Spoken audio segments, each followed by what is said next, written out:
Hey there, everybody, and welcome back to Chipod Ironicast, coming at you, your October 2015 edition. How's everybody doing? How are you doing? I'm doing great. I bought a new table, and strangely enough, I never knew this, but my productivity and sense of self-worth has gone up getting a nice table. Welcome to capitalism. One day I'll buy like an actual couch instead of having a futon, and that'll probably make me feel like fucking amazing. Yeah, good luck getting it up the stairs to your place. I'm gonna pay somebody. You should. I mean, I'd carry it up, but everybody's seen my noodle arms today.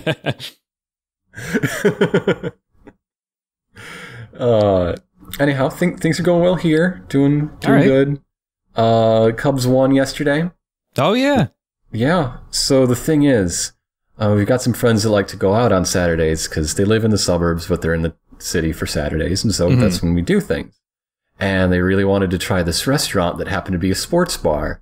And they did not realize at the time that it was game 2 of the district series, as well as a Hawks game and U.S. national soccer game, and basically, there was a preseason Bulls game.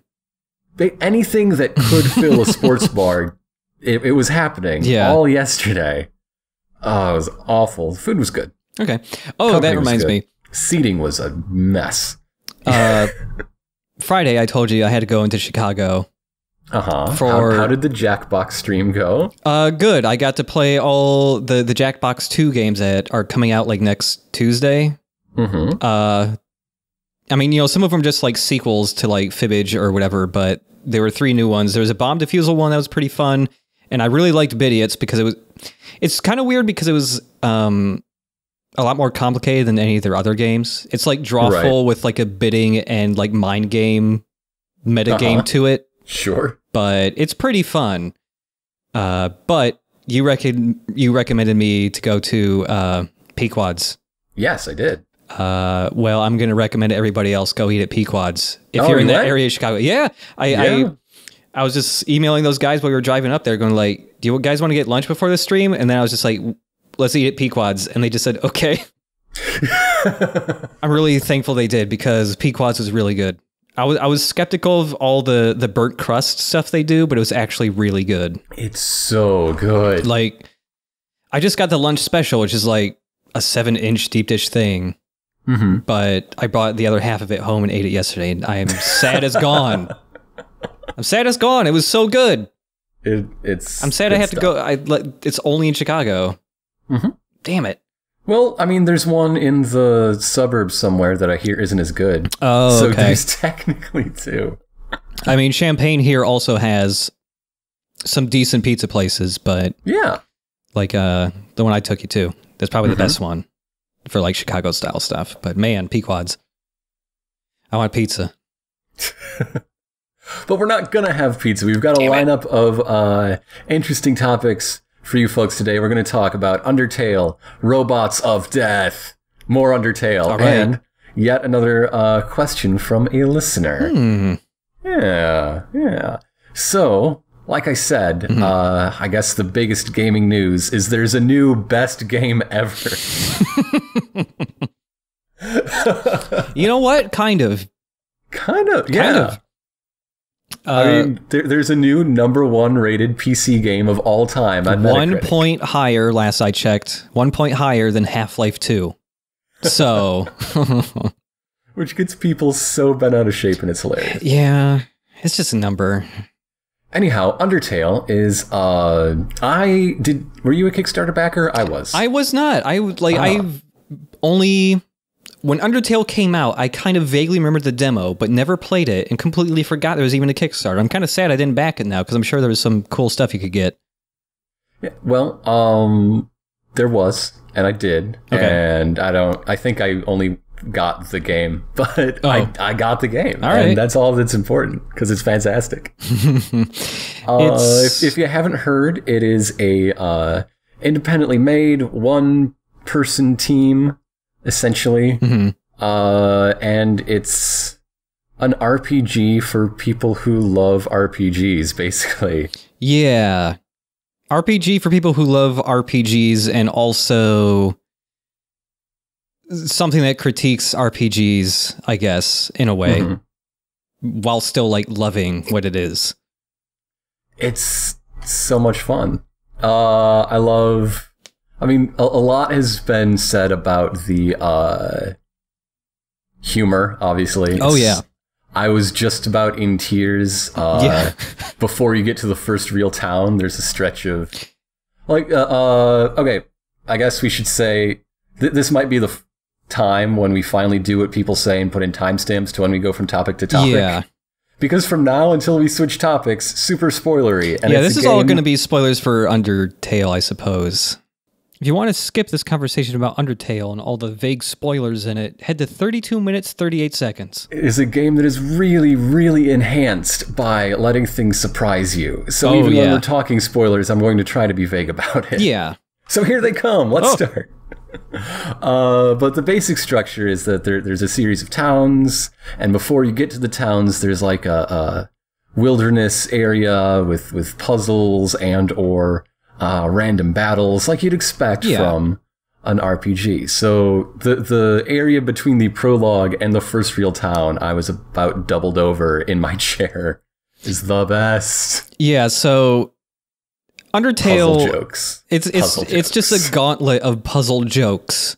Like, there are a couple of actual puzzles, but most of it is just a vehicle to deliver really funny, sometimes unexpected jokes. Or if there were a couple times where I saw the joke coming, but then they just did a little thing at the end that I didn't expect, and that's just like what cinches it for me. But like, one of that whole area, I think, like, kind of shows one of the strengths of that game is its pacing. And the frequency of jokes. That game is pretty much unrelenting with jokes, in my opinion, in like the best possible way. There's somebody once boiled down what makes great writing as great writing is a sentence that makes you want to read the next one. Yeah. And if that's the definition you're going for, Undertale is superlatively great writing. Oh, yeah. Because like every joke, every bit of information you get makes you want to find the next one. Yeah. Absolutely. Yeah. And along with that, like, very quickly, that game made me want to... It's one of those games where you can examine a lot of stuff on top of talking to NPCs. And it was one of those games that made me want to and acknowledge and was very good at rewarding me for checking things more than once. Yeah, yeah. That game is all about like being a really tight, like 5 to 8 hour game that can be so much longer if you're a detail-oriented person like me. Undertale has more attention to detail, and Easter eggs in it than Metal Gear Solid 5 does. So, there you go. I mean, yeah, Metal Gear Solid 5 and Undertale are kind of an interesting pair, because Phantom Pain is all about giving you a million ways to tackle any situation and making them all fun. While I guess Undertale sort of gives that power to the world, like the game itself is coming at you in all of these many, many ways. So I think that's pretty cool. Yeah. It's just, it very quickly like established a world that was a lot of fun and you wanted to like know more about. Like without also throwing a ton of exposition at you or anything. Although it's interesting that you note the idea that there aren't that many real puzzles, because in the end, every battle encounter is a puzzle. Pretty much every fight. So Undertale is a game where every single, there are random encounters and boss fights, and you can fight them and level up, or you can actually interact with every single enemy in the game, kind of in a way similar to like how you talk with demons in like the old Shin Megami Tensei games, where you could possibly recruit them. I think that mechanic was inspired by those games, but you can interact with all the enemies in the game in different ways, and for all of them, you can through puzzles, figure out how to spare them and not actually kill them. You don't get any experience, you don't level up, but it is totally feasible to go through the game without actually doing that. In fact, you're told to pretty explicitly by pretty much the first or second NPC. The second, yeah. Yeah. The game's whole story and like theme and message and all that is pretty deeply intertwined into like the mechanics of the actual combat. Everything is like, generally there's an idea that story is what happens outside of combat in an RPG. But a lot of important stuff happens in battle in this game. Yeah, and not just in the dialogue that happens in battle, but in the actual mechanics of it. Yeah. One thing I love is every main encounter, every boss encounter, they mess with the way battles work. Yeah, those are in a unique way. Those are like every single boss fight is like a huge highlight in the mechanics for me. All the way down, you're still saying up to the very end, wait, they can do that? Yeah. And then you just think, well, of course they can do that. I have been doing the most evilest run. Oh, yeah. The community calls it a genocide run. I like to say extermination because that word is actually used in the game in a related context. Yeah. And it just seems more fitting for that reason, but call it whatever you want. Yeah. Just so I would know what the heck I'm talking about for today's recording. The final boss of that, sweet Christ, it's amazing. Holy shit. It is... I would almost say that feels like a Kojima-esque thing, and how that game grabs everything you know about it and like completely breaks it over its knee and goes for sure. Aha, but you didn't think we could do that. Well, we can. Here's the biggest spoiler I think I'm probably going to say in anything. Yeah. I love the moment when the boss you're fighting just steps to the left. Yeah. You can do that? Yeah, what? He just moves to the left. There's a couple times where the game acknowledges... It's amazing. There's a couple times when the game itself knows how the combat system works and plays with that, and it's really cool every single time it does it. God. I think the standard ending, I guess. Yeah. The final boss for that is just an amazing piece of work. Oh yeah, totally. Just up and down. I wasn't expecting that either. In every direction. And I was like, yeah, this is the type of video game shit I'm into when this happened. The instant it happened, I was like, I immediately got what it was doing. But for like a brief 15 seconds, I didn't know what was happening, and it got me. It tricked me. It's so good. Yeah. So have you gotten the like best ending yet? I have not. See, I wanted to do I planned out a character arc, right? I was just going to play normally, not knowing what the heck is up. Yeah.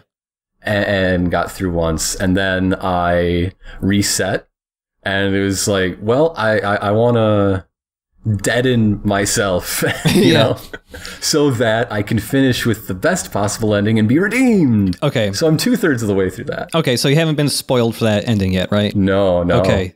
Whew. Good. I mean, I've got guesses. Okay. Like, I mean, that's fine. Something I really enjoy is that while the world changes a great deal depending on how you treat it, the characters are constant. You're just seeing different sides of them. Yeah, it's really cool.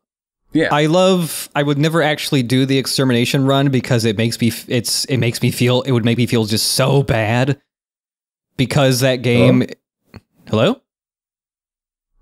Can you hear me? Sorry, what was it? It makes you feel what now? Oh, okay. That was weird. I cut out. Yeah, you did. the extermination run would just makes me feel so bad. Like I can't actually do it because I watched it and I was like, oh no, I like all the characters in this game far too much to do anything bad to these precious boys. See, I get that, and I hear that a lot, but it's also incredibly difficult mechanically speaking. Oh yeah, that's the other reason why I didn't do it. Like most of the time, it's just not fun. Yeah, I mean, it is kind of the point also, but yes, it is. I love it for that. Yeah. It's not fun in the most interesting way that I applaud it for. Yeah. And then, the way it works is you're killing everything, right?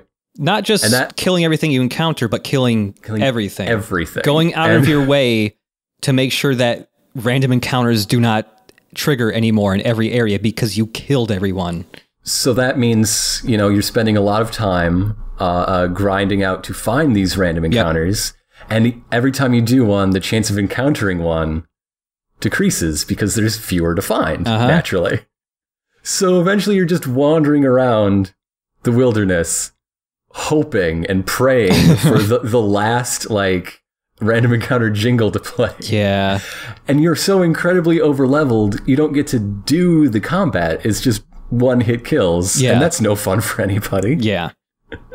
And then there are a couple incredibly high difficulty spikes that pull you out of it. And like, and yet at the same time, the story you're moving through is telling you at every turn, you know, you don't have to do this. You can just turn around and try again.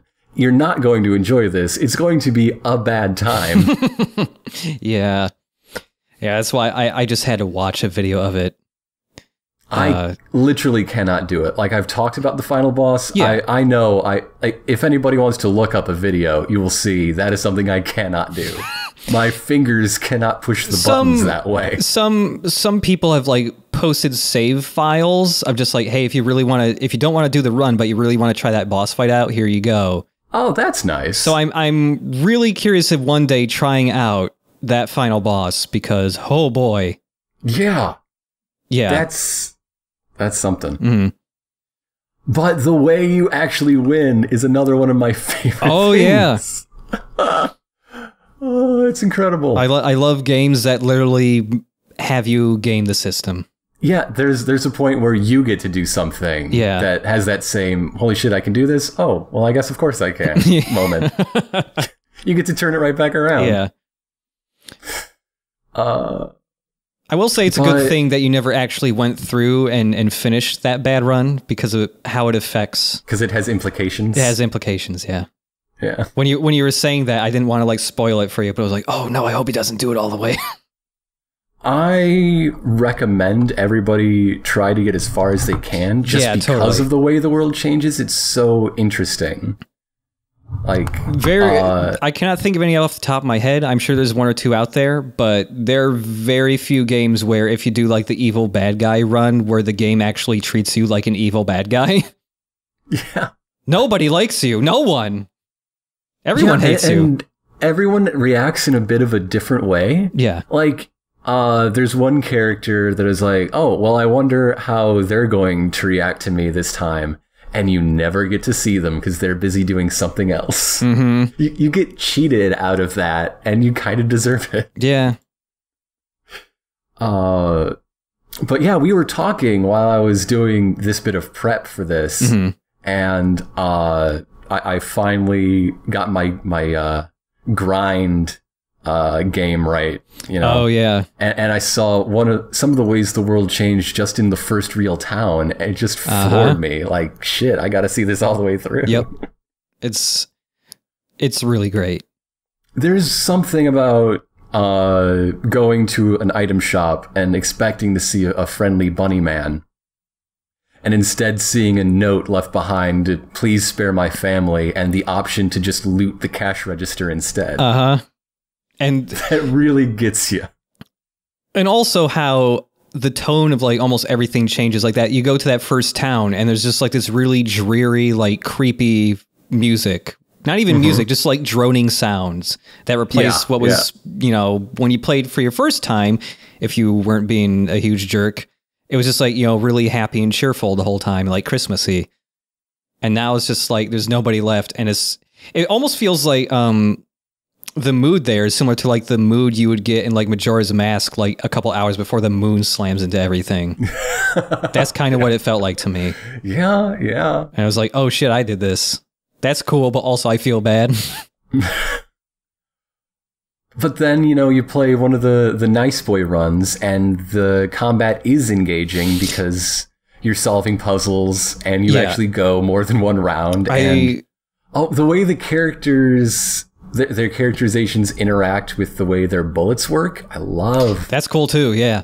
I love that when you're facing off against the bodybuilder in a flex off, you're dodging his biceps and his muscle sweat. And his muscle sweat, yeah. I really like that Undertale is a game where being nice is rewarding. Yeah. And it's not, because so many other games, if they have a morality system or like a evil and good guy run or something like that, the evil guy run is so much more fun. It's usually way more fun. Or you get like it's the easiest way to get through things, and you get some of that delicious like bad guy, like over the top Cobra Commander kind of evil, fun evil. Or it's just like, or it just feels hollow and meaningless because the game will just go like, oh, you're the good guy, you get these powers. They're blue colored. You're the bad guy, you get these, and they're red. Your grenades home in on guys instead of bounce or something. And it's like KOTOR 2 does that in a satisfying way story-wise. Okay. But it does nothing mechanically. Yeah. Really. Like, it's exactly blue and red powers, just like the first one, but at least the narrative reflects pretty well the different paths you're going to take. Okay. That's probably the second best of any game I've played. Okay. But yeah, it's just...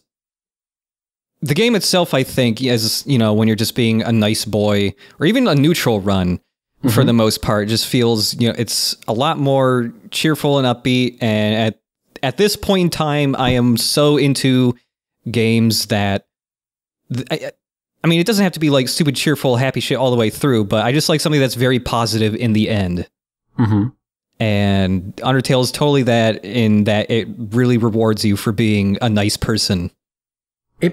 One thing I wonder is if Undertale will eventually be solved, because it's been a few weeks now. Yeah. It's been a few weeks of being very popular, very, I guess, mimetic, very hyped. And people have been diving deep into it, not just playing every way they can, but going into the code, and they're still finding things. In this tiny little game maker game that was made essentially by one person. Yeah. With some art and concept help from some of their friends. Yeah. I don't know how much you know about the fun value, but... What is a fun value? Oh boy. Tell me when you're finished with the game entirely and I will show you the fun value, because it's super extremely interesting, and it ties into other like super secret things in that game that are really cool. One thing that really impressed me is how many Easter eggs there are for inputting different player names. Oh yeah, different character names. It's amazing. There's a lot. Yeah, just typing in one character's name but misspelling it by one letter, and it goes just like, good enough. You can have it. It's different enough. I will allow it, I think is what the game says. Yeah. I think that's because there's a character limit, and so you can't get that character's full name. No, you actually can. Oh, you can? Oh, yeah, okay. that character has a reaction for it and everything. So there are even distinct Easter eggs for misspelling certain names. Yeah, there is. Fantastic. Yep. See, when I talk about enjoying a game that feels crafted and complete, Undertale is what I'm talking about. Yeah. It's a prime example of what the class of game I'm talking about. Oh, so good. So, what's some of your favorite moments? Oh, God. Or characters, or just something you'd like to highlight from folks? Shit. Okay. Probably, I really enjoyed the first time I encountered Jerry. I loved encountering Jerry because... I hate encountering Jerry. Then he came back like 20 encounters later. And it wasn't just the same encounter again. It was it had completely new events for him appearing a second time. Man, there's too many. Okay, so I think every single Metaton moment, especially the final Metaton moment. Oh, there's a lot of great moments. Oh, shit. Oh, my God. Have you seen... Oh, I guess you have. You said you saw videos, but the extermination Metaton moment? Yep. That's great. That's really great. I wish... Okay. So wait, we mentioned that there is a neutral route, but I think that's a misnomer because there's something like a dozen and counting neutral runs. Yeah, so the endings for Undertale essentially go like completely evil run, you destroy everyone. Then there's neutral. Which is very difficult to do. Neutral is... You have to really be trying. Yeah, neutral is what you're going to get your first time always. No matter how nice you are. Neutral has like 6 or 7 different variants based on who was and was not killed. And they are all wildly different. They're kind of like Fallout endings where, you know, it's not like full-on cutscenes and stuff, but, you know, you'll get dialogue boxes saying like, oh, this and this happened and all that. Just more dialogue with characters. I bring it up because there is a way to make Mettaton king of the underground. Yeah, there is. And then there's the best ending, which you can... Which is another thing that's very easy to fall off of. Yeah.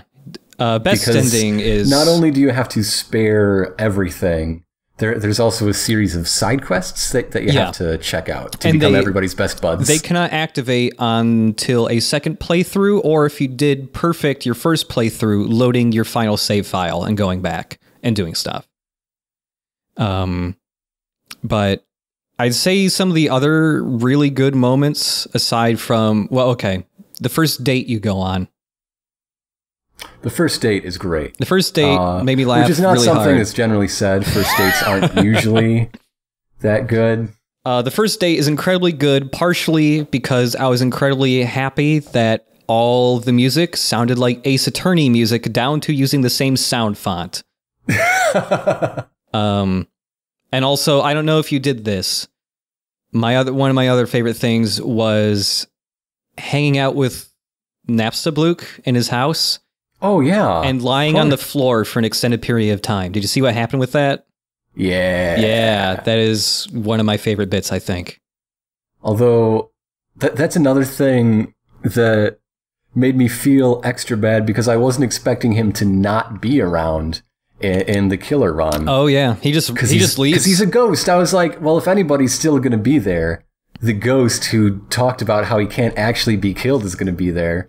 No, he just runs away from you. He's gone. He's just gone. Yeah. Oh. I'm heartless. So, one other thing with his house. You listen to all of his music, right? The spook tunes? I don't know about all. Well, but I listened to a lot of spook tunes. The 3 that were in his house. Spook tunes, Spook Wave, and the Ghouliday music or whatever. Yeah. Did you leave that music playing after you left his house? I forget. It's been a while. Because if you leave, I can't remember if it's any of the music, but if you leave like spook tunes playing and leave his house and like go somewhere, you will get a special encounter. Oh, nice. That's pretty great. It's more stuff to do with Aaron. Okay. If you wanted, I really enjoy Aaron also. He is one of my favorite encounters because Aaron isn't like, with a lot of the encounters, it's like, okay, you know, I'm encountering one of like the species, like, oh, I'm encountering a snowdrake or whatever. Mm-hmm. I feel like Aaron is just Aaron. Yeah. There are not multiple Aarons. It's just I keep running into this same The extermination muscle horse. route does disprove that. Oh, really? I won't. Okay. I mean, you can encounter more than one Aaron. Okay. It always felt like it was just Aaron, though. Damn it. But you learn more about Aaron. I enjoy that you can continue to learn more stuff about Aaron if you really look. Yeah. I think my favorite thing is how the game knows why people play games and why they play games in certain ways. Yeah. So no matter what you're doing, it's going to talk to you and it's going to feel personal. It's going to... Mm-hmm. There's so many variables in play. It can at least get close to what's going on in your head in a very effective and interesting and honest way. Yeah. Which is so great. Yeah, once you finish that game entirely, quote unquote entirely, I got a lot of stuff I have to show you. Also, all the music is super good. It is. It's probably one of my favorite game soundtracks in an incredibly long time. You ever try to fall asleep and have like the battle music stuck in your head? Yeah. Yeah, I'm a little tired today. Yeah.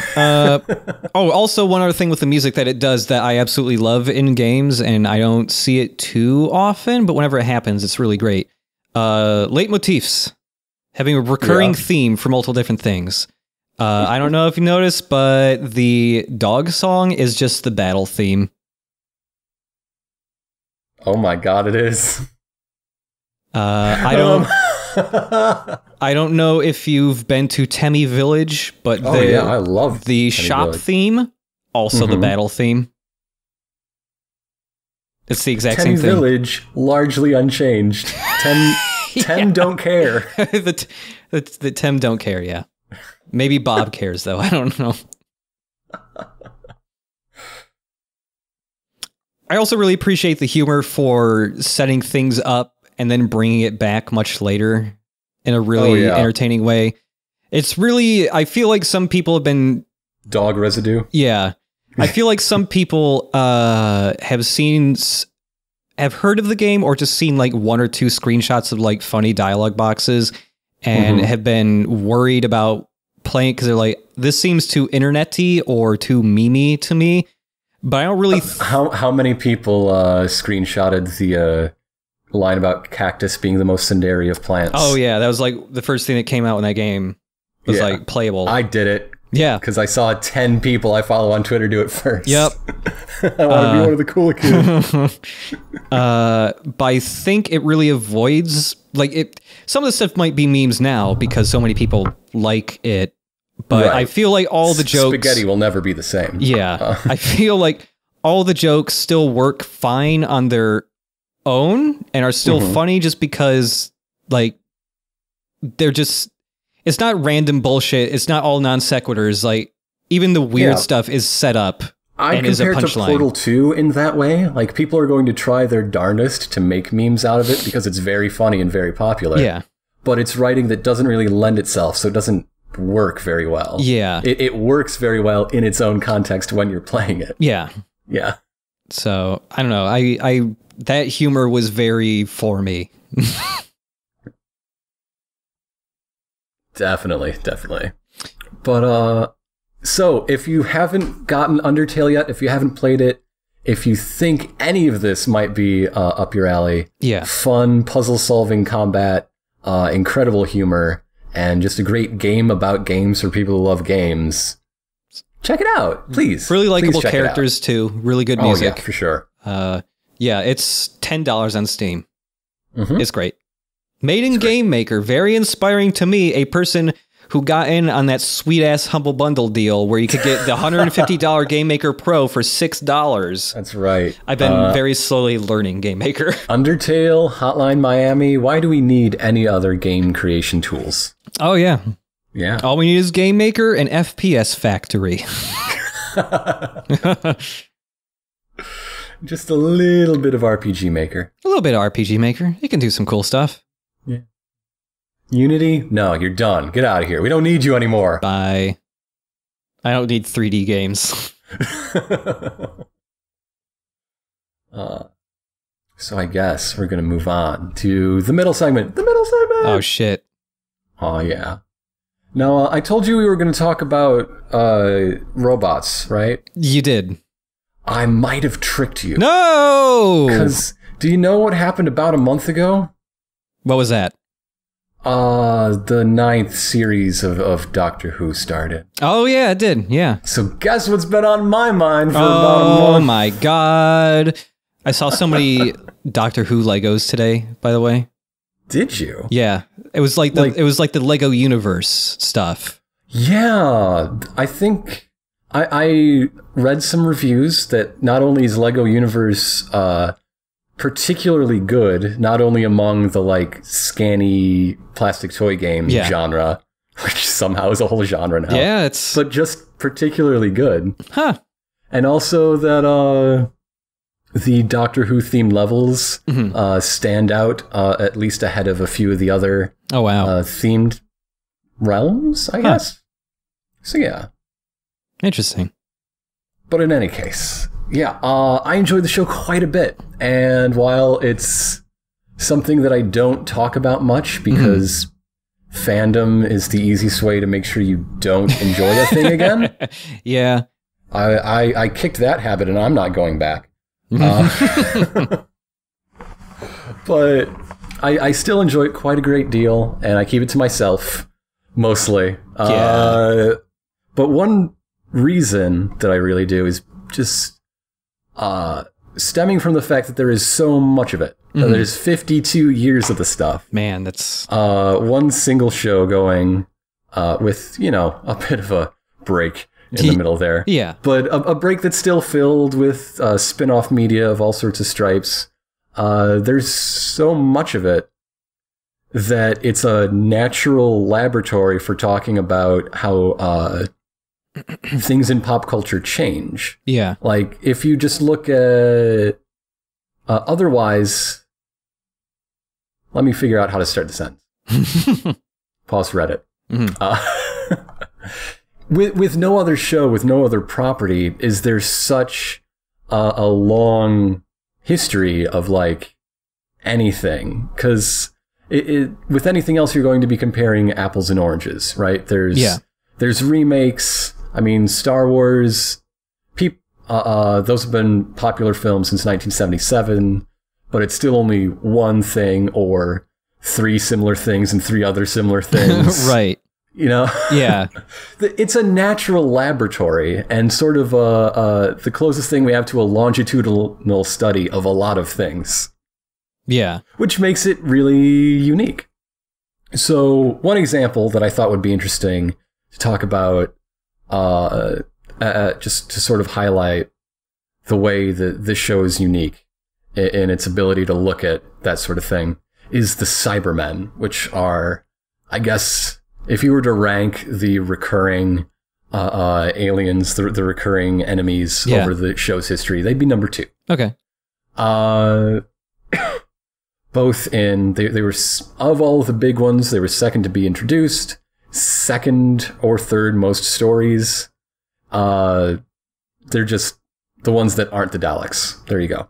Yeah. So, as you might guess, they're men that are cyber.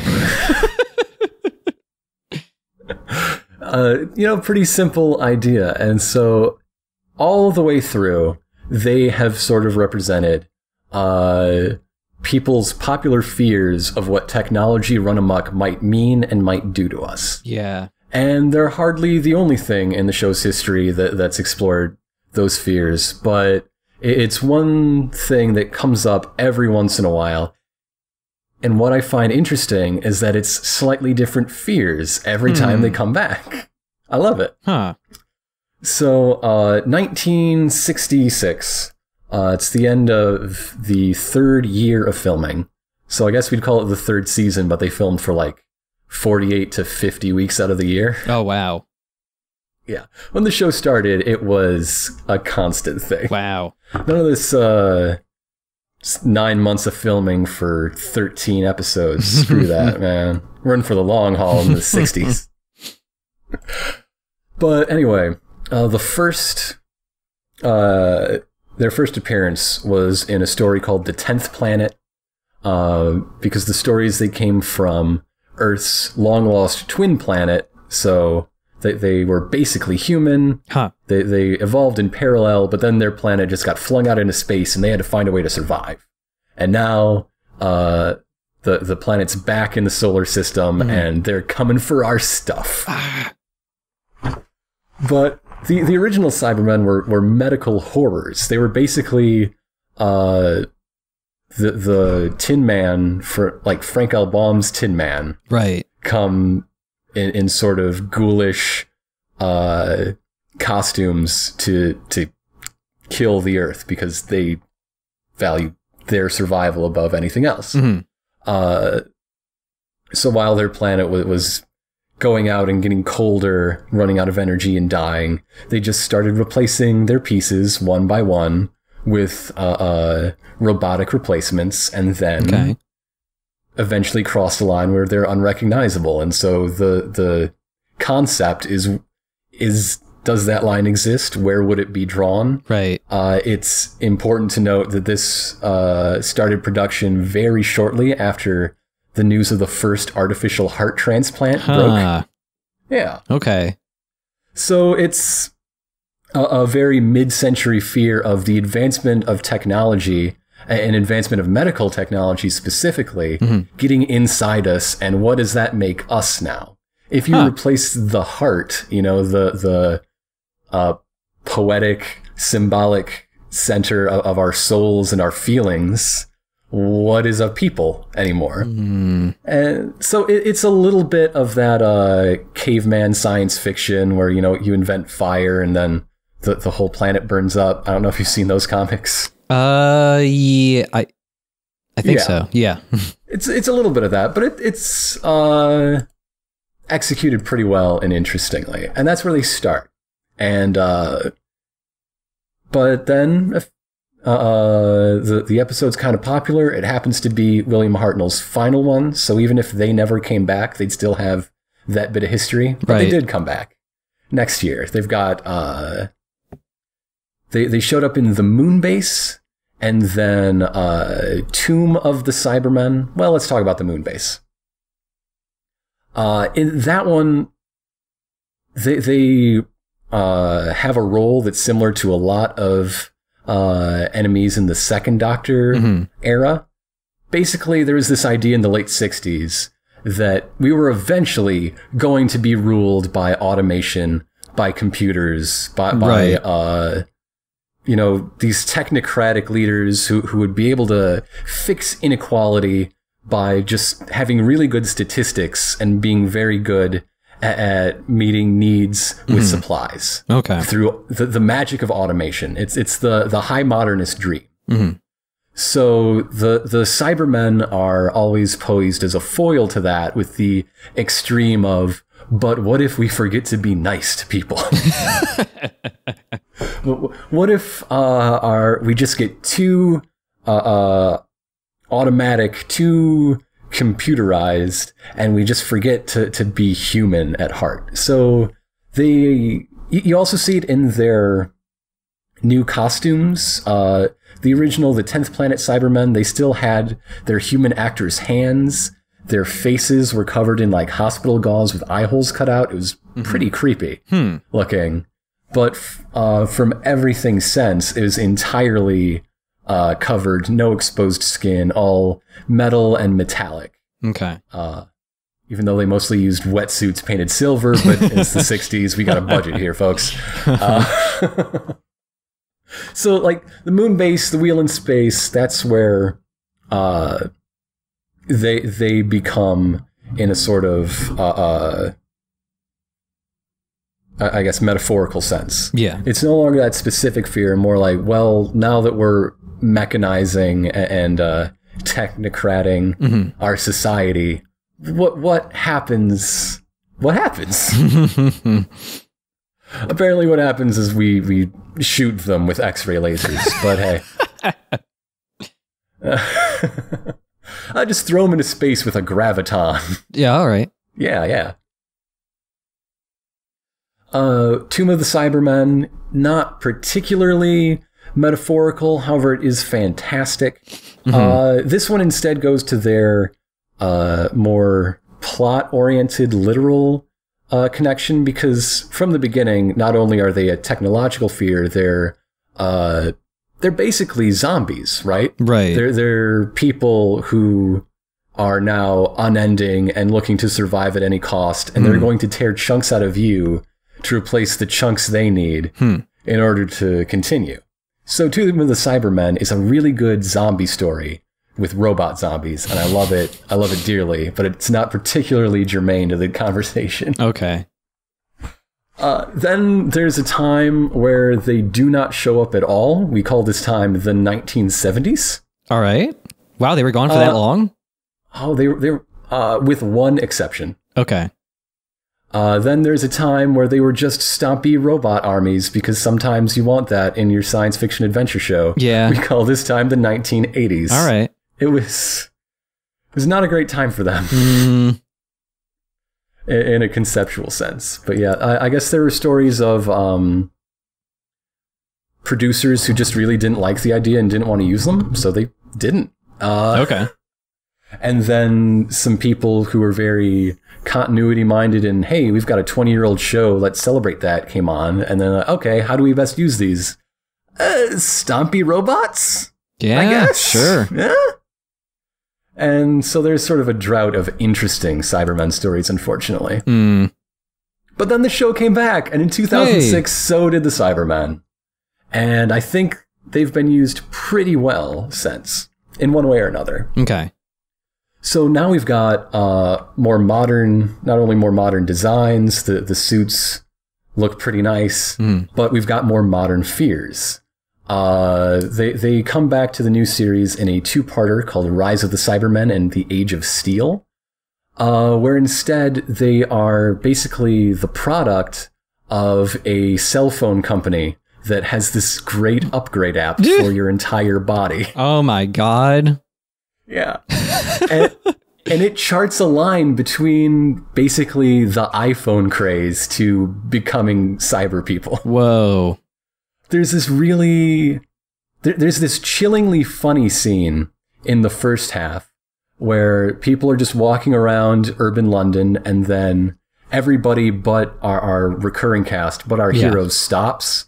And they all get the weather report at the same time. They all get the same headlines at the same time. Huh. They all laugh the same creepy, hollow laugh when they get the joke of the day at the same time. Oh, God. It's great. That's awesome. It's so good. It's such a good scene.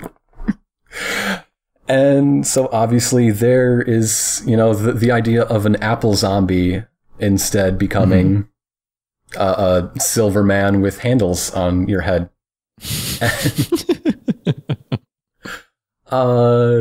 They return later that year for the 2006 finale, which again reaffirms their connection to the sort of undead side of their heritage. Yeah. Like the first part is called Army of Ghosts. They appear in the guise of ghosts, but it turns out that's a visual distortion from them pressing against the skin of reality coming from one universe to another. Huh. But it's still there. But there they take the,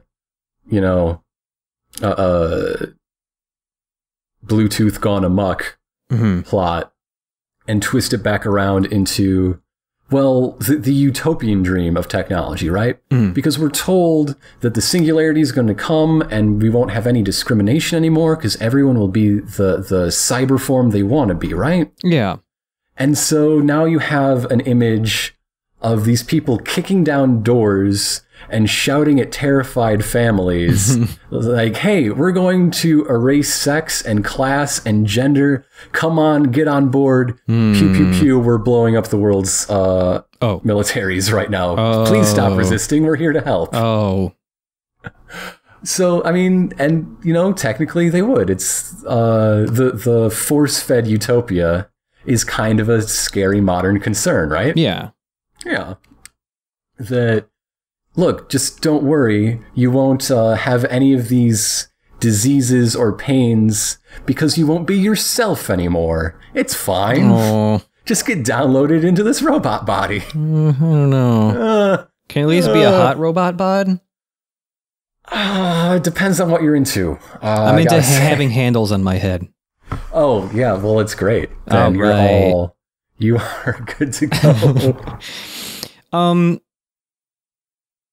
Yeah. Did they, so with the Cybermen, did this kind of carry over into stuff other than the shows also? Like, I know there's comics and stuff too, but I don't know if the comics ever had their own unique storylines or if they were more like adaptations of stuff. Oh, no. Comics and stuff are comics, novels, audio dramas, all original stuff. Okay. It's very rare to have a direct adaptation. Okay. When there's something that's similar between a spin-off and the show, it's usually going the other way around. It's people who worked on spin-off stuff getting their ideas put into the TV series. Okay. Or in one case, directly adapting it. Like Paul Cornell's Human Nature was a 7th Doctor novel that then became a 10th Doctor television series. Oh, wow. Television episode, that is. And I love it. It's the best. But yeah, they've got plenty of cyber stories that I'm skipping over just for brevity's sake. There's one that I really love from Grant Morrison, of all people. Huh. That I'm trying to remember a way to tie it into this theme of them representing different fears of technology through time, but it doesn't. It just uses them very effectively for other purposes. Oh, okay. Actually, let me talk about the ending because I love it. It's a sixth Doctor comic story with his shape-shifting companion Frobisher, who prefers to look like a talking penguin because that's the kind of guy he is. The comic strips, the comic books, they get a little weird sometimes. Okay. It is Grant Morrison after all. But the Doctor has a chance to eliminate the Cybermen before he exists, and he gets stopped by some Time Lord handlers who are like, dude, we looked forward a bit. In their drive to survive and advance, the Cybermen eventually become just bodiless energy beings that then preserve the universe itself in the face of entropy. Whoa. We kind of need... all these cyber wars, those are breaking the eggs. Please let us have this omelet millennia from now. Grant Morrison, he's a crazy person in all the best ways. Okay. Wow. But their next interesting appearance instead goes to their mechanized side. Instead of talking about modern fears, it instead goes back to they show up in Victorian London to sort of critique the modern whitewashing of that age. It's a story all about children being forced into labor camps. Whoa. Yeah. Okay.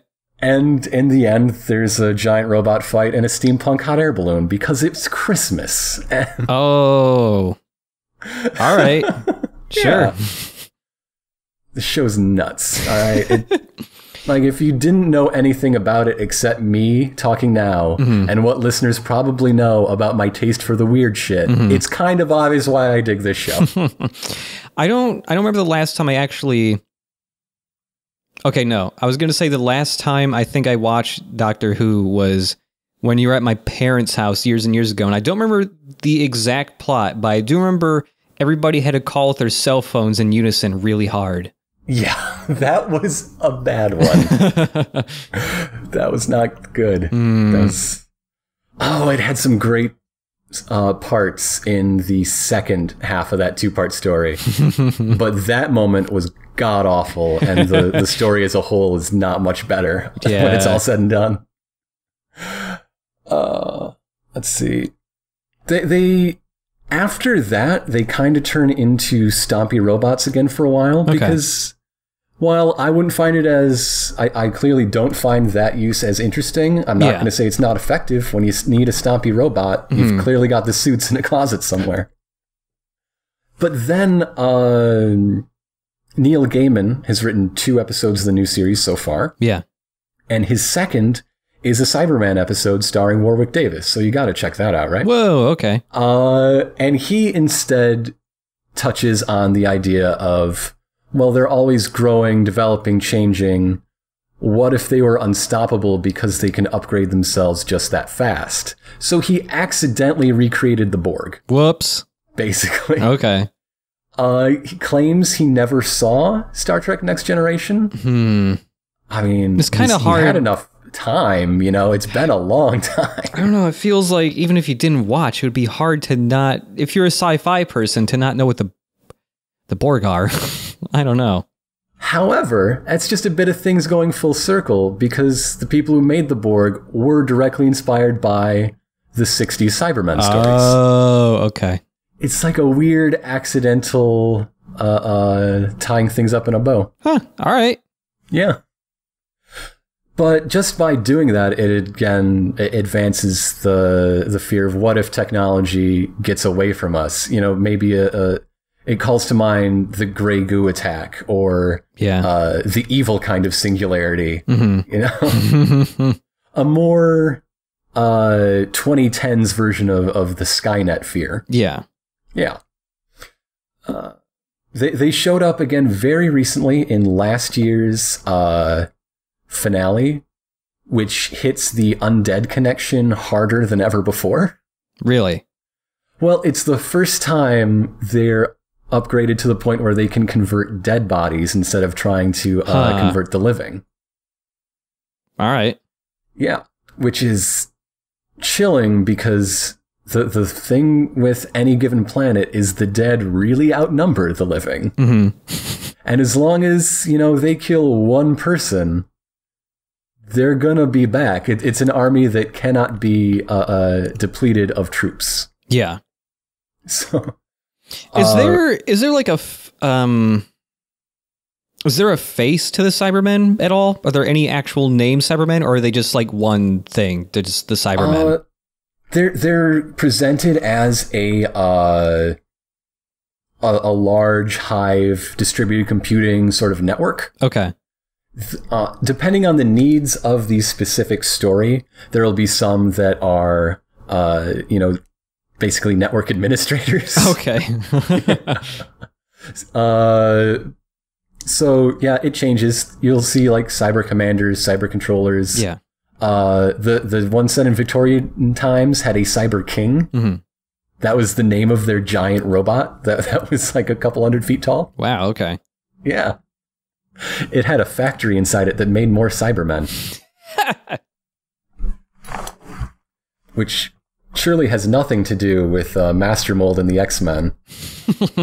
Except, yes, they said in interviews it had some things to do with Master Mold and the X-Men. Okay. So, that's one thing that I think is really interesting about the show, because you could plot lines like that from the 1960s to today across a lot of things. Yeah.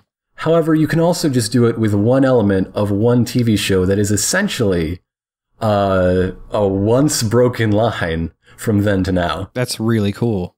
It is. And that's just sort of a in-show example. Like if I wanted to talk about the difference between self-organized fan groups in, say, the 70s to today's social media-based fandom. Yeah. Doctor Who's amazing for that. Like the idea that the show in the US was a weird thing that you might know about if you were in certain PBS viewing regions in the 70s to one of the highest rated cable programs of the year today. Yeah, was it literally and when it's it just because of LiveJournal and now Tumblr and Twitter? Was it really just did Doctor Who really get like noticed in the US in 2006? Was that when it started?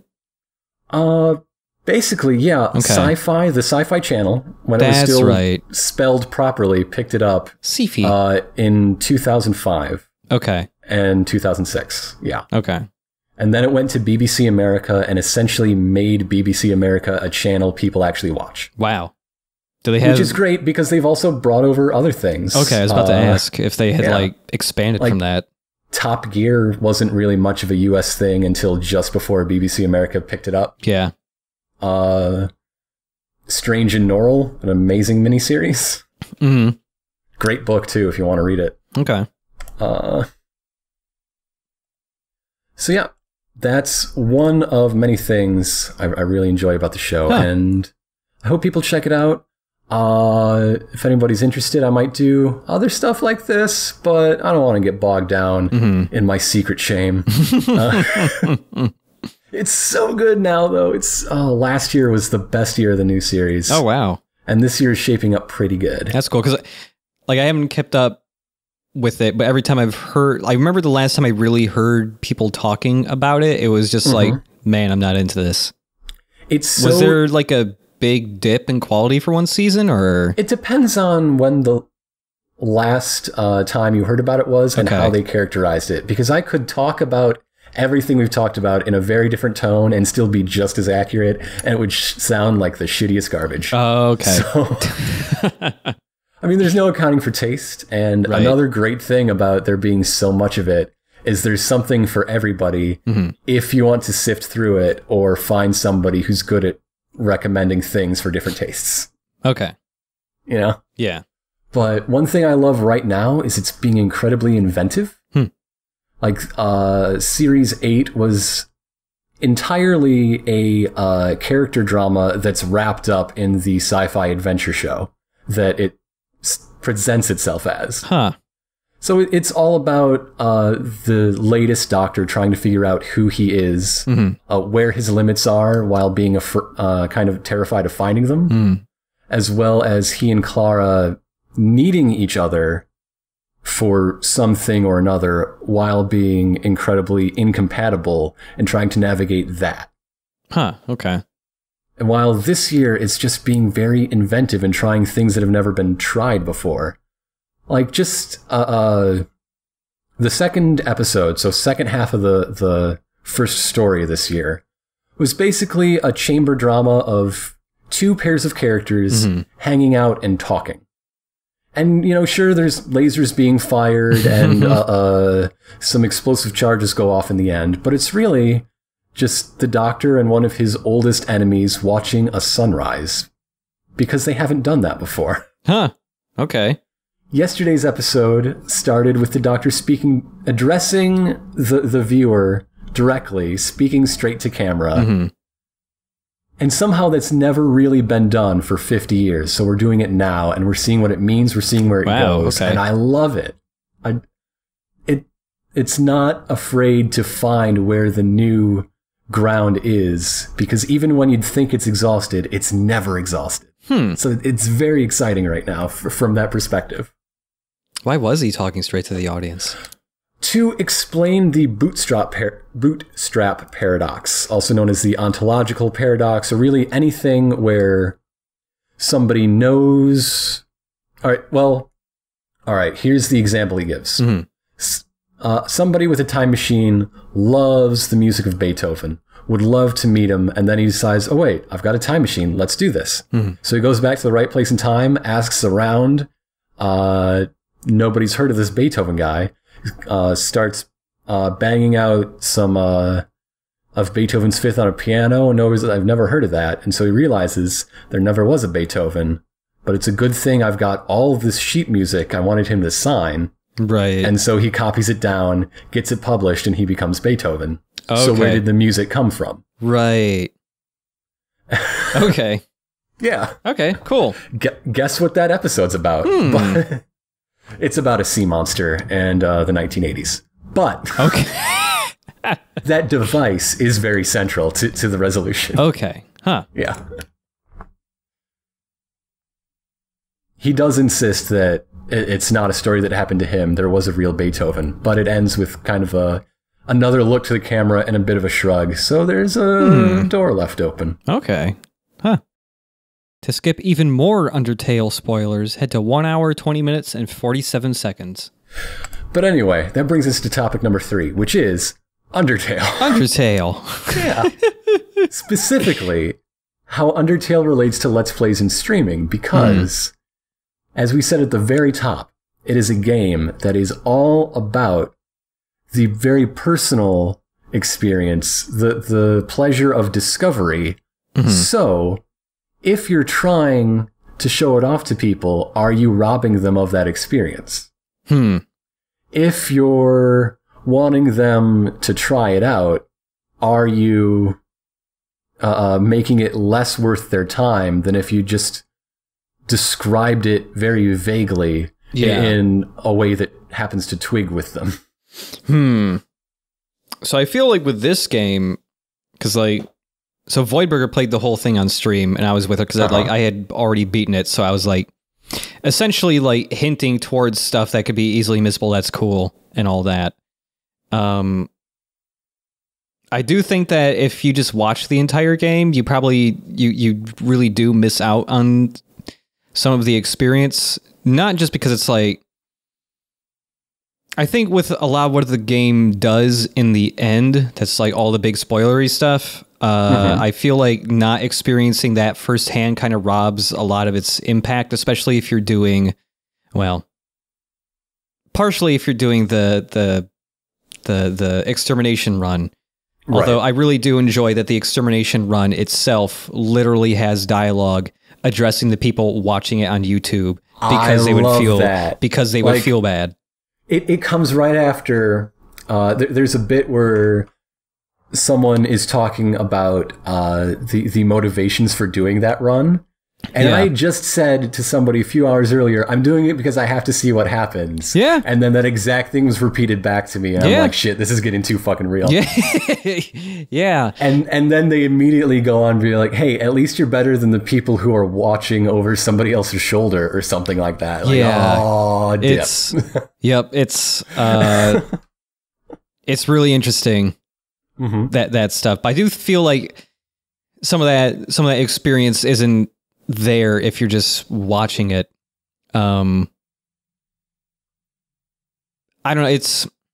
I feel like you can get a lot out of it still just by doing a Let's Play, and the game has definitely gotten into a lot more people's hands because of Let's Play and word of mouth and streaming and all of that. Because like the game sold something like over 100,000 copies now. Fantastic. Yeah.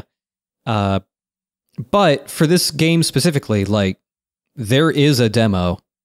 And the demo, where it ends, and like if you replay the demo, at least if you replay the ending to the demo twice and do different things, you will immediately understand what this game is going to do and where it like might be going.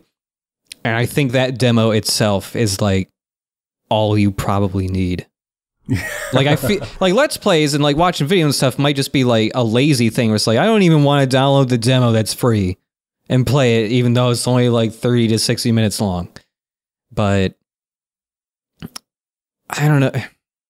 I'm glad that Let's Plays have like gotten lots of people to try it. But I do think if you're even somewhat interested, don't watch a Let's Play of this. Yeah. This is a game I love so much that I want to do a Let's Play of it, but I probably won't. Right. It's interesting also from a spoiler perspective because there's so much in the game, but there's still a finite amount of things in the game, right? Yeah. So, and finding those, poking at it, maybe if you're the sort of person who tries to find the limits, you know, and wanted to just show off every possible version of a neutral ending, you know? Yeah. What does that leave for people who want to do it themselves? I mean, I guess they can just not watch, right? Right. But there's also the idea of getting it out there and getting it known, and now it's no longer a mystery. You know, somebody... Yeah. If it becomes popular enough, you can get spoiled but before you even have a chance to try it for yourself. Yeah. This might have been a bigger issue to talk about in the Phantom Pain run-up when they had that sponsored stream. Yeah, that's right. That ties in as a related topic. Yeah, when what was it, Greg Miller, I think, or something like that. Kind of funny games guy. Kazuhira Miller. Kazuhira Miller. Yeah. Konami specifically gave him the game like a week or two early, or something like a week early, and it's like, here you go. Just start doing a Let's Play of this. Like they ended up giving, everybody was really upset about it, but they did give him explicit rules to like, okay, you can't show the opening, you can't show certain cutscenes, you're basically just showing off gameplay, but it was still really weird. Especially for a publisher to go like, here, spoil the shit out of this game that people are like really care about spoilers for. I mean, on the other hand, there is all that research that says spoilers make people more likely to check something out. I think that's mostly done in the case of film, but if it's something, if it's a way human brains work, it probably crosses from one medium to another. Yeah, I still feel like I feel like knowing being spoiled in what the overall plot of this game is, I don't think would ruin it. Being spoiled on how it does it might. Yeah, the journey more than the end type of thing. Knowing how it happens is more why this game is so good than like what happens, in my opinion. Just how it does it. So, okay, if you were to go back on that decision you made a minute ago, if you were to do an Undertale LP, how would you do it? Oh, God.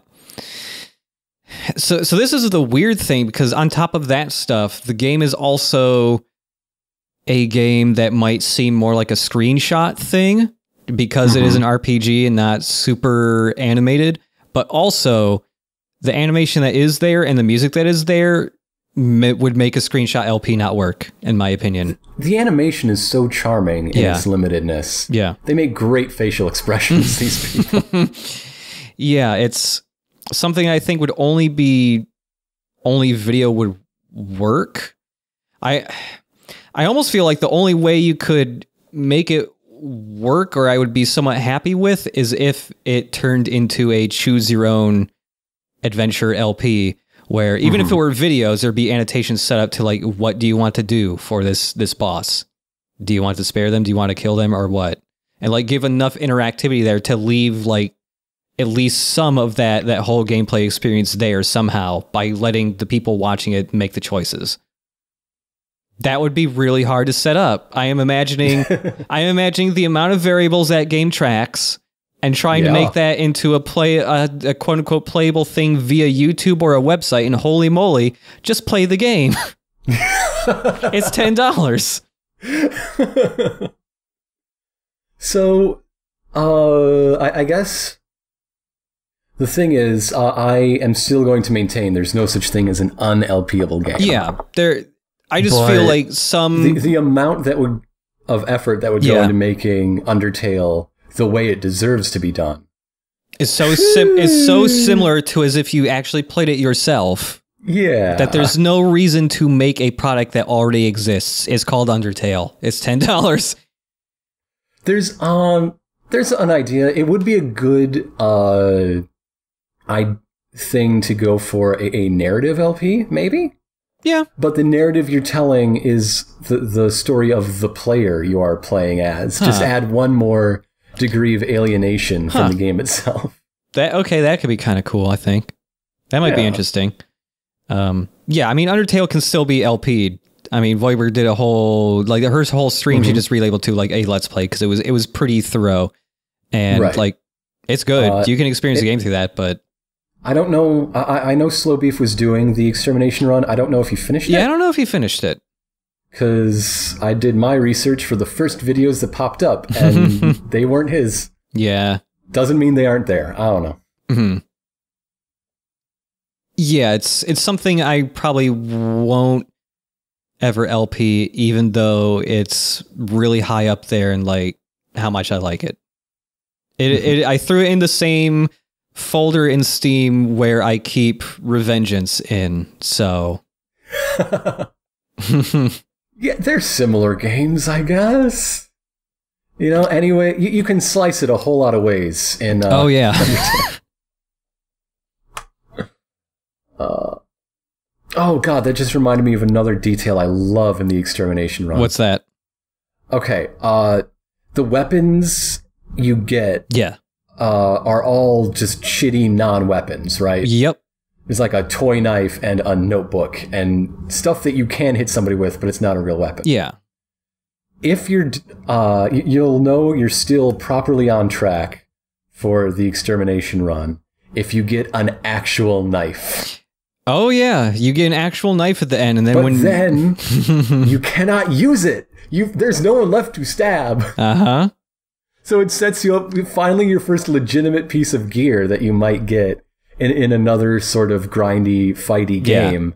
But there's no one left to stab. There's nobody left. Who's the fool now? I also I love it. I also really enjoy one of the first things that can trigger when you're going for that run and you're actually on that path. And that's when you're in that house near the beginning of the game and there's a single mirror that actually shows your reflection. And normally when you investigate it, it's like, hey, it's you. But if you actually investigate it on that run, it's just slightly different in a really unsettling way. It no longer says it's you. It's like, oh, it's that person. It uses the name you input, like you're completely dissociated from it. there's a lot of tiny things. Yeah. There's a lot of tiny changes that add up, and you've got to pay attention to it. Another thing that's great are things that can have double meanings.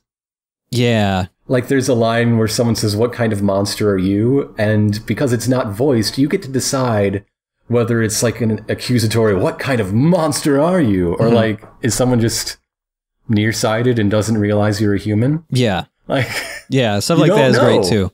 Yeah. There's God, what was it? What was I gonna say? There is no, I probably shouldn't say that. Never mind. I won't spoil that one. Okay. Because I don't know if you there's a really decent chance you would have not noticed any of those things, and I don't want to say them yet. So sure, fine, whatever. I don't even care. You don't have to talk to me if you don't want to. There are so you've used the fast travel, right? The little ferry person. The boat. I've boated. Yeah. There are a lot of things the boat person can say, but there are two very specific things the person can say that I'm wondering if you have gotten or not, because I haven't noticed there's a lot. I just thought it was one thing depending on each. Oh no, that boat person has like 15 different things they can say. I guess I just got a weird coincidence where the few times I used it to go to the same place, it said the same thing depending on which place I was going. Yeah, so I don't know if there's like ride that boat a lot on my next run. Yeah, I don't know if there's like different probabilities for each one, but there are two things that ferry person says specifically that if you get are super interesting. But they seem kind of rare. I've seen each message only once in my 3 playthroughs. It's super cool, though. It's super cool. So we've laid out the idea that Undertale would be very difficult to play properly, but I guess I've got to say I'm glad people did. Yeah. I mean, because anything that gets this out there, especially in that, I don't know, if we want to talk PR, there's a limited window where you get to really influence the dialogue and what people are saying about it. Like the first 2 weeks or so, really. Yeah.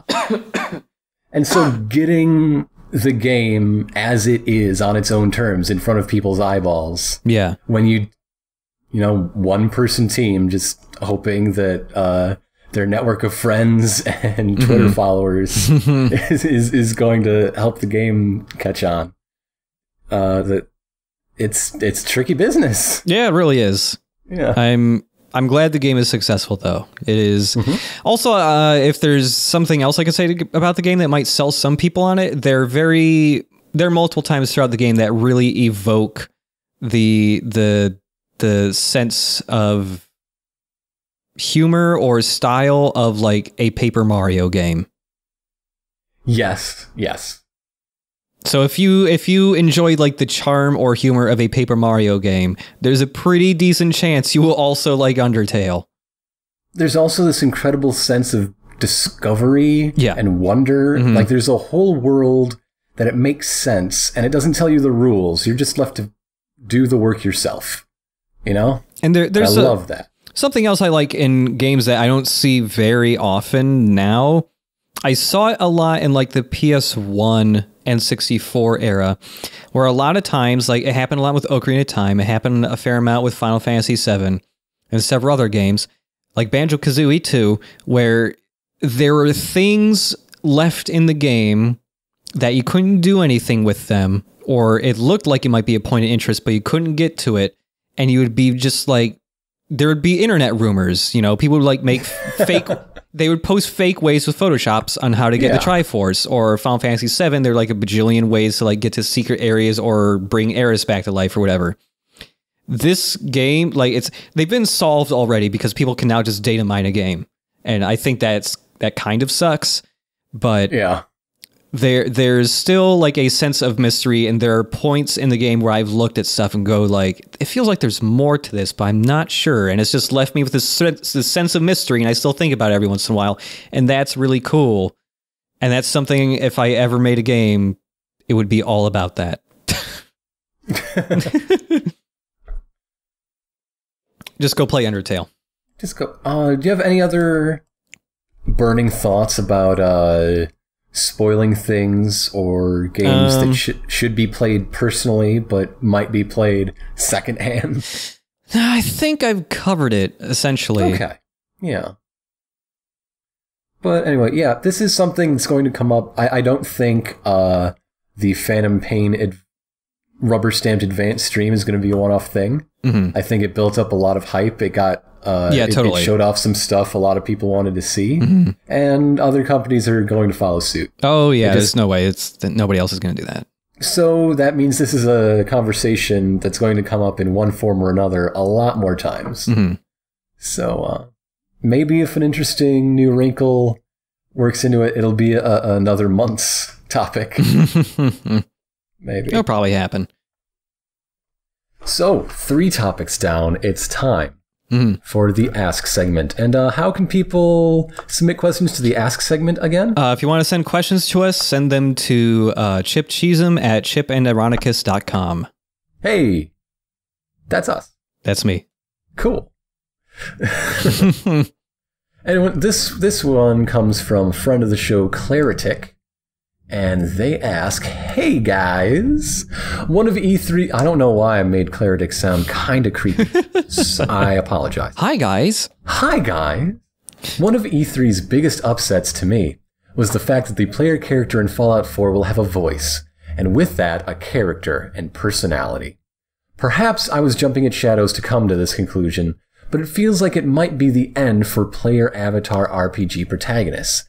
The nameless, voiceless player characters with no personality or style beyond what you give them, since Bethesda felt to be the last regular bastion of them.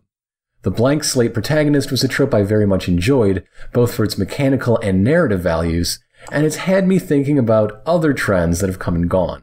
Another big one for me was the 3D collectathon genre, which went extinct for no good reason back in the early 2000s, although they do look to be getting a resurgence. Are there gaming trends or genres that you think are on their way out? What about ones you'd like to see return or are due for another shot? Regards, Claritic. Thank you. Yeah, thanks. For the question and the context for the question. I think it's kind of ironic for the one bit of context, considering what we've been talking about for about an hour tonight. Yeah, if you want a game with a blank slate... Claritic was clearly thinking about the AAA large publisher model. Yeah, I mean, this email was sent before Undertale came out. So, all right, there you go. Yeah, this is an older email. This was like a little bit after E3, I think. So yeah, if you haven't heard yours, there's hope. There's totally still a chance, even if your email's old. I keep all of them, so... We've got one about ludonarrative distance kicking around in the backlog somewhere. Yeah. At least one, I'm sure. Mm-hmm. Which there isn't any in Undertale. Mm-hmm. 0. Yeah, totally. I mean, first of all, yeah, if you want a game that has a blank slate protagonist that also plays into the narrative and mechanics, well, go play Undertale. There you go. Do you think Fallout 4, by dint of having voice acting, will... I mean, it's going to put on some constraints naturally. Yeah. Like, you can't pretend your character sounds like it has a different voice. Yeah. Yeah. I have seen people be upset with that, 1, because of the voice, and 2, because of the way they changed the dialogue system, because now it looks really similar to, like, Mass Effects, where... It's just based on the face buttons, which means you never, it appears to me at least, that you will never have more than 4 choices of dialogue per thing. And in the Fallout games, you generally had a lot of the time, especially for like the big meaty conversations that are like part of the story and stuff, you generally had a lot more things you could choose to say than 4 things. Yeah. Do you think, whether Fallout 4... is an example of it or not, the blank slate RPG protagonist is on the way out? Because I kind of see where they're going. Like a lot of series that started that way aren't that way. Yeah. You know? I can't think of too many games that have blank slate protagonists now that are like new and also like big games and not something that's an indie game. Right. I think it's being pulled away in two directions or by two forces.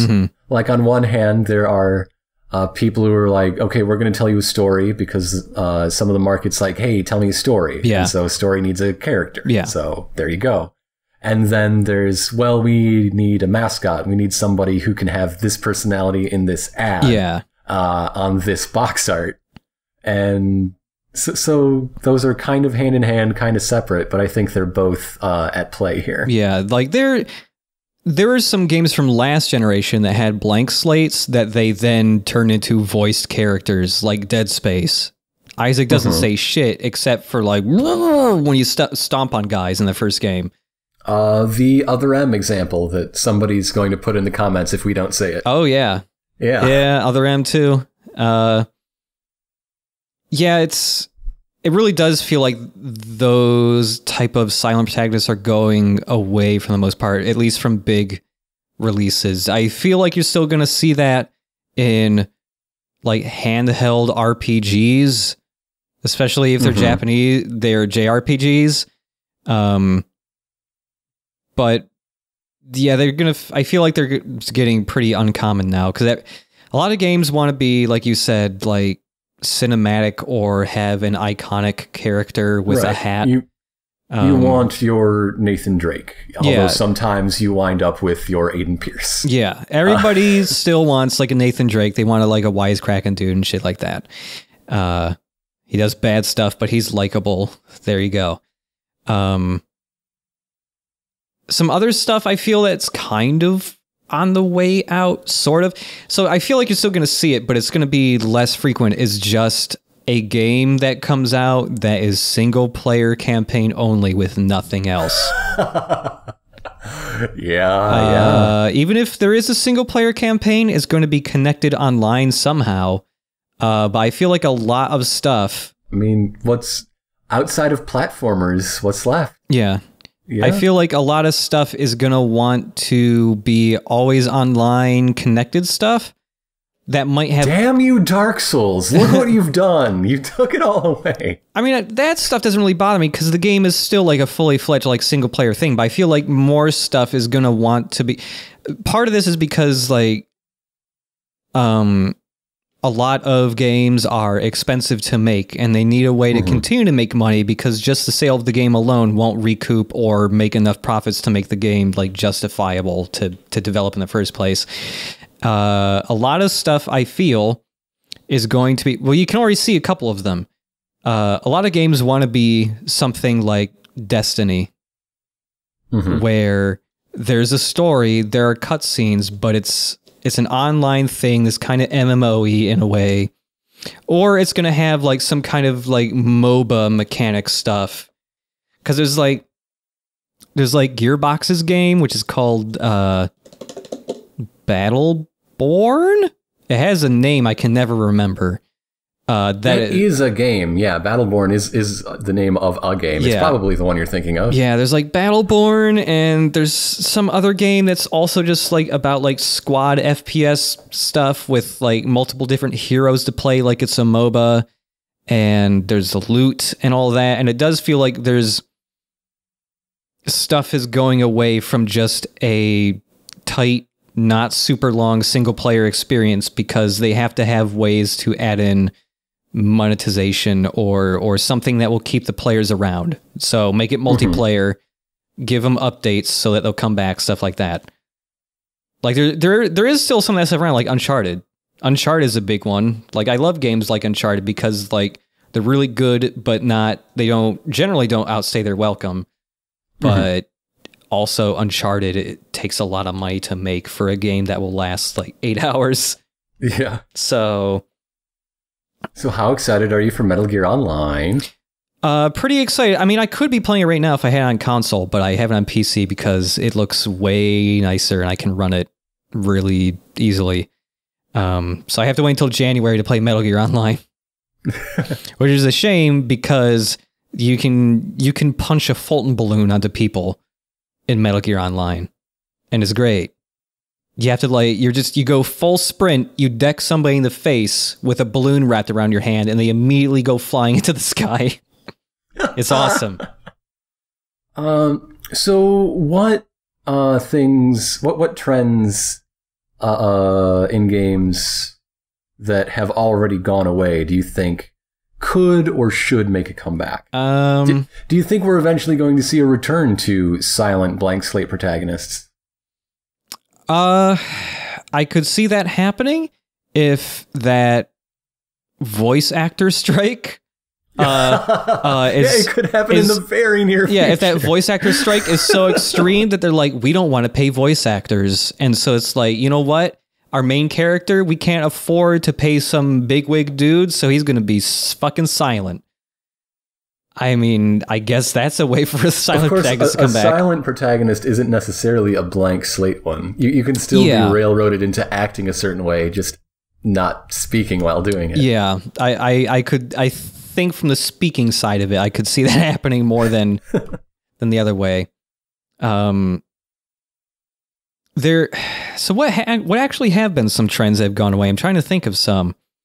I don't think the collectathon platformer is coming back, except in the case of nostalgic indie games. Yeah, nostalgic stuff or stuff that has enough. Because while the exploration and level design that came with them was great, I don't think people like picking up music notes and different colored bananas. Here's the weird thing, though. I've said this a couple times on other videos, I think, but I think collectathons are still around, but they've evolved into open world games. Because open world games, done in a mediocre way or done poorly, are basically giant levels just full of shit to pick up. If you look at the map in an Assassin's Creed with all the stuff you can pick up labeled, you can't see the map. It's just all icons. Like the last one I actually played before I was like completely done with Assassin's Creed was 4. You could pick up flying music sheets that taught your dudes new shanty songs. You could pick up. Well, that sounds awesome. That was actually like the one good collectible. But then there were chests of varying rank. There were like dudes running around that you would have to tackle to steal stuff from them. There were tomatoes, there were gems, there was a whole bunch of different type of food things. There was like 18 different types of weapons that didn't matter because like they all basically did the same thing. You're just going to use the counterattack move over and over again anyways. There is so much shit to pick up in that thing, and like most of it felt like it was not needed. The capes and shit. Like, even Watch Dogs has all, like, there's QR codes, there's the privacy invasions, there's the hackable briefcases and all that stuff. Like, there's tons of collectibles in there, and I feel a lot of people do pick that shit up because they're just thinking like, wow, this open world is so big and there's so much to do, but really all you're doing is holding down square to pick up an audio log. I think it's an interesting thing to note that a lot of the things we think of as gone have just changed. Like the animal mascot with Tood is now unshaven gruff man. Yeah, that's basically what it's turned into. Everybody's got one.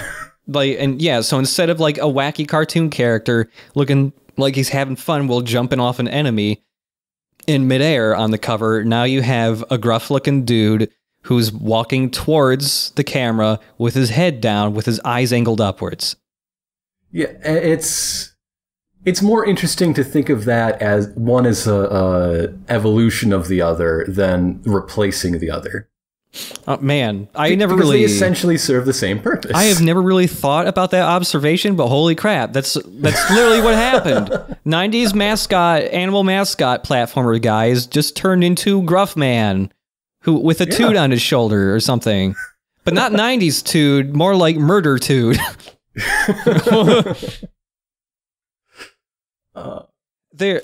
I feel like kind of kart racers are gone. Sort of. Kart racers are gone, yeah. Kart racers are gone except on mobile. Mm-hmm. I mean, there's Rocket League. There's Rocket League. That's like an evolution of kart racer, I suppose. The karts have started trying different sports. Yeah, and that was kart racers trying to play soccer. Yeah, there's, I mean, for stuff that's come back, like point and clicks are back in a big way. I miss when every movie had a tie-in video. Oh yeah, those are pretty dead for the most part. Like there's the Mad Max game, but it was worked on for a significant amount of time and came out like when the Blu-ray came out instead of the movie. Instead of every Disney movie having a shovelware tie-in, they just get a decent expansion in Disney Infinity. Yeah, they get Disney Infinity They've got one stuff. game for all their movies. Yeah, most movies don't get tie-ins now, or if they do, it's like some really minor, easy to develop, cheap to make mobile game, because people on mobile are way easier to advertise to as well. Yeah. Like people who are way into games, especially... You just put your ad in somebody else's mobile game. Yeah. I mean, like, people who are way into games now, most of them, like, a lot of the, like, teens and early college guys, I suppose, is so pretty easy to market to because you can just, like, market to their sense of manliness or something, I don't know. And, like, hey, it's on Spike TV or Doritos Gamer Fuel and stuff like that. But, like, I feel a lot of people who are into games now, like, they ad block fucking everything. So you're not going to advertise them on the internet. They only give a shit about what they give a shit about. But yeah, kart racers, movie tie-in games. I feel like there was one other thing that's kind of gone away too. I will say I don't think either of those are really coming back. Kart racers have potential too, because there's a lot of fun in there. But I think, at least for now, everybody's just ceded the territory to Mario Kart, and like, maybe eventually we'll try this again. And kind of sort of like when the market changes. The Sega Sonic All-Star Racing stuff, that was fairly successful too, I guess. I'm going to call that a last gasp. Yeah. Because while the game is good, it hasn't made a splash in the industry. Oh, you know what? I actually did see a kart racer today. Did you? I was at GameStop because they were the only place that had the Uncharted collection for some reason. I saw on the Wii U a Garfield kart racer, a new one. Not like the old Garfield kart racers, but... So how does it play? I looked at the cover and turned immediately around. All right, we're done here. Yeah. This is... I can't trust you to make good decisions now. Yeah. I see.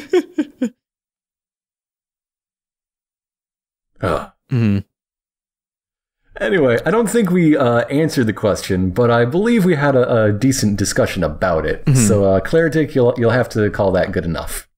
I just mainly think like single player only, no online is like going away a little bit. That's one that I think will come back. There'll eventually be people who are, I feel like people... There'll be a push for it.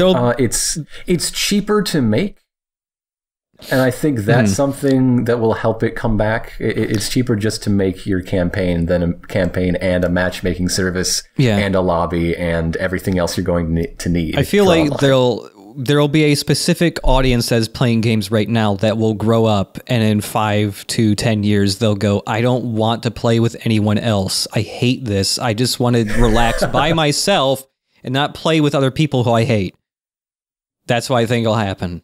If that eventually. I agree, it will happen eventually. There'll just be a backlash because it's like so much stuff now. I don't want to give a number of years to it. Yeah, there's just so much stuff now where it's like everything has to have social in it somehow. There has to be interactivity. You can't just play a game by yourself. Everybody wants to be able to hang out with their buds while playing it or be able to share some sense of community so they continue to talk about the game for longer.